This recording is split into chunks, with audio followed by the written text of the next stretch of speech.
Hey everybody, welcome back to Flatbroke Outdoors Trick My Truck Edition. Y'all know I haven't had this truck that long. I'm slowly getting it to where I need it to be. So what I'm running up against is when I have it loaded down with all my camping stuff, it starts to sag in the back, and I don't like that look. So I'm going to do something about it today. Here's what we got going on. I bought a set of these bad boys right here. It's basically a big giant helper spring. It's really what it is, and that's what we're going to put on there today. We're going to see if we can't take the sag out of it. It's a fairly straightforward installation. You just pull the wheel off, put that on, get it adjusted properly, and then we are going to put an extension on the bump stops so we don't run into any trouble there. But what that's going to do is essentially give it a 3-inch lift in the back, and I don't remember exactly what the max haul load is for that particular situation, but when it's not loaded, it's not going to change the ride, and it's what we need. I had airbags on my other truck, which were perfect for what I needed, but those are expensive. I think that airbag setup with the onboard compressor and all that was about $1,500, and these aren't anywhere close to that. This is a cheap alternative to the exact same end. It's going to do what we need it to do, because I don't take most of the camping stuff out of here. I mostly leave everything in there, but I switch a few things out depending on the trip, where I'm going, what I'm doing. But most of the time there's quite a lot of weight in the back, so we need to do this so we can continue on how we're doing it. Anyway, I'm going to get started, and I'll kind of show y'all some through the process of how it goes. All right, y'all, let's take a peek, see what I did under here. All right, so the shackle, or the new spring, goes over the top of the back where the leaf spring bolts in. And then the other end comes and bolts up right behind where the U-bolts for the leaf spring go.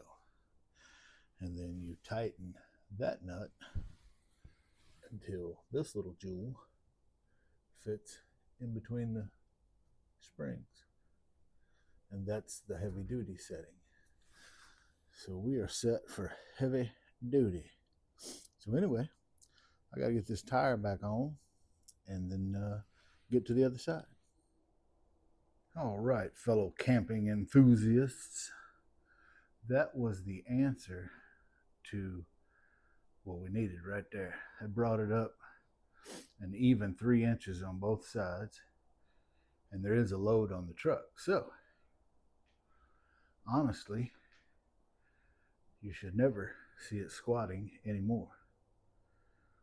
So the truck is pretty much level. It's actually slightly higher in the back, which is fine because I will put more on it. But it does have,